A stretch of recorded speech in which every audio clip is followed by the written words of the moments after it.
मैं सीधे प्रेम शुक्ला जी के पास चलता हूँ। प्रेम शुक्ला जी जानबूझकर बहस में अड़ंगा लगा रहा है सत्ता पक्ष, क्या ये तर्क सही है? दीपक जी, इस पे भी जवाब ले लीजिए।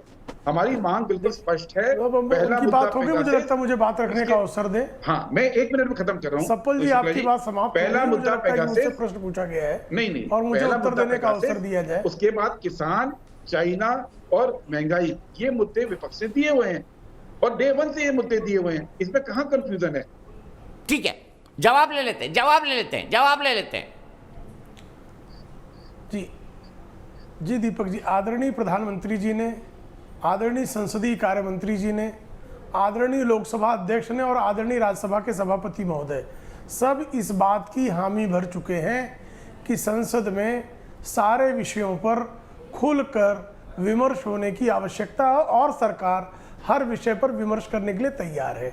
लेकिन इस विमर्श के लिए जो है हमारी संसदीय प्रणाली में कोई संसदीय प्रक्रिया है और उस संसदीय प्रक्रिया के अनुकूल लोकसभा अध्यक्ष भी बहस की अनुमति देने के लिए तैयार हैं, राज्यसभा के सभापति महोदय भी बहस की अनुमति देने के लिए तैयार हैं और सरकार भी सारे विषयों पर विमर्श करने के लिए तैयार है। कोरोना के विषय पर विमर्श हुआ, हम किसानों के विषय पर भी विमर्श करने के लिए तैयार है। कपोल कल्पित जो जासूसी कथाएं आप ले आए हैं उस पर भी विमर्श करने के लिए तैयार है। लेकिन जो विपक्ष चाहता है कि विपक्ष हंगामा करता रहे, सिर्फ शोर शराबा मचाए और जो है वो जो प्रक्रियागत, जो संसदीय प्रक्रिया के अनुकूल विमर्श की जो परंपरा है उसका लगातार उल्लंघन करे, तो मुझे लगता है कि ये जो है हमारी संसदीय प्रक्रिया के अनुकूल नहीं है। लोकसभा अध्यक्ष महोदय, राज्यसभा के सभापति महोदय और सरकार इस विषय पर विमर्श करने के लिए हमेशा से तैयार है, आगे भी तैयार रहेगी।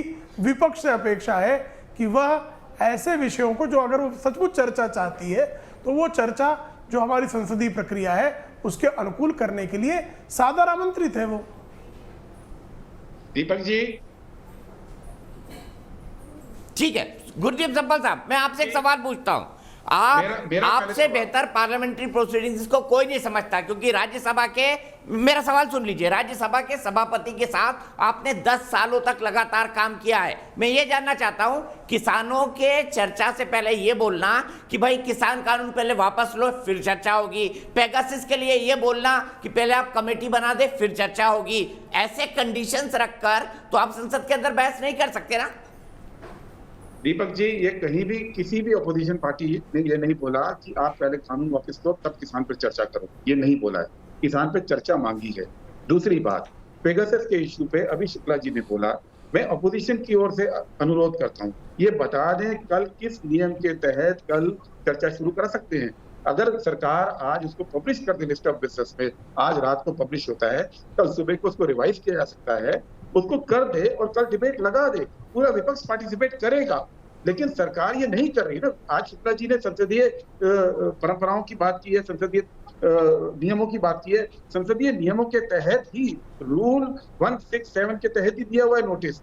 ऐसा नहीं है कि नोटिस बिना नियम के दिया हुआ है। आप बता दीजिए, अगर वो नियम नहीं मानना है तो कल किस नियम के तहत कराएंगे वो बता दीजिए।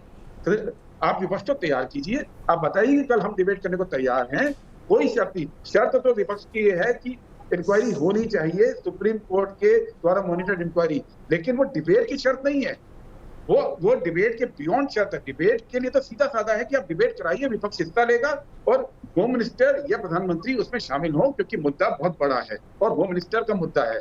इतनी सी डिमांड है। और ऐसा तो नहीं है कि होम मिनिस्टर संसद में आना नहीं चाहते होंगे, वो आए, कल की टाइम दें और कल शुरू कराएं, कोई हंगामा नहीं होगा।